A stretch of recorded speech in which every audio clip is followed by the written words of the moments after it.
future of the point of sale from your point of view? How do you see it? I think the point of sale is definitely moving into an experience area. If you just want something because you need something and you just want to get it, there's faster ways of getting it, like just buying it online, for instance. If you want the experience and you want to share the experience, the point of sale is something totally different. I think at the point of sale, you discover things that you didn't plan to buy.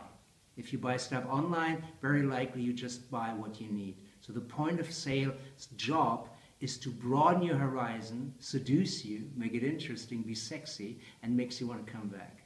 And how do retailers are going to do that? The retailers need to learn and change. They need to, I think if you look at big brands, what big brands are doing is very, very good because they create flagship stores. They create a store where the brand is the experience. It is not about getting the clothes, it is about experiencing the brand. And every retailer, even if you're not a big flagship store, you have to understand, what is my brand? What is my experience? Why should people come to me? And the best way to think about that is to say, my store is not a store. What is it then?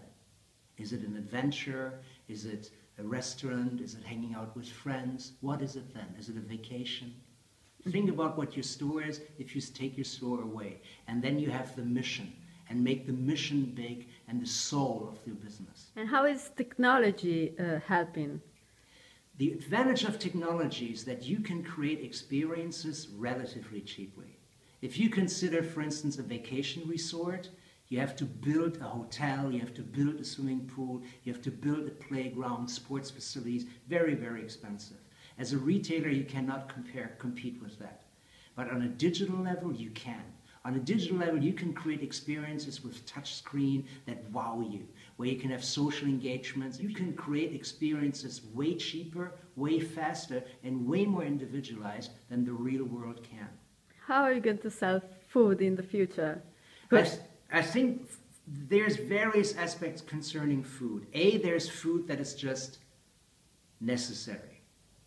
Cornflakes, sugar, stuff like that. That's very easy to buy online. Coffee even, because it's a standardized product that has very little variation. If you have a variation like fruit and meat, there are already high-end stores that outsell offline stores.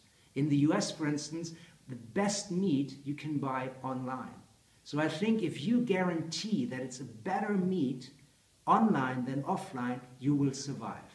So the thing is either the lower end, regular stuff that is standardized, you can buy that online very easily, or the very high end, the best meat, the super quality that you can get is also very easily. The problem is the center. The center, I think, if you buy regular standard food where you still want to squeeze the bread or whatever, I think that will stay offline for a long period of time. And how does a supermarket, for example, go into the future from your point of view? I think the biggest problem is the customer journey and the barriers for a customer to buy your product. If you look at a supermarket, one barrier is that you have to drive to the supermarket, look for parking, and buy the food. The supermarket that offers exactly the same food and exactly the same experience without the barrier will be better. Because you can get the same thing without having to drive, without having to look for parking, without wasting time. However, if you want to survive as a supermarket, you can create, again, super experiences. You can have, if you look at supermarket design, for instance, in the US, it is almost like a real market, where you have fresh food, where you get a cup of coffee, where it's interesting to go. You can even say, let's go shopping tonight, and it's a fun experience. So the thing is it a pain for you and your customers to go to you? Then get rid of that pain. And then, so get rid of the pain and create fun. That's more experiences and excitement. Talking about pains, let's think about the payment process. You said that. I said in my presentation that in the limbic system, the area for payment is the same area for pain. So it's painful for us to pay. If we have to open the wallet and we have to give money away, it's painful. It's much better to have that all in the background. If you take an Uber cab, for instance, Uber, you don't pay because your machine pays and you never actually touch money. So it feels almost as if it were free. So the trick is to move the payment in the background. Don't make it the most important thing, make it the least important thing.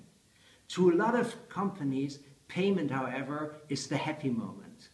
And they say, yeah, let's concentrate on payment only and create payment, make payment easier. It's even better if the payment doesn't really exist. So move it away and make it as invisible as possible and as automated as possible, and people will not feel the pain of paying, but the happiness of having your product.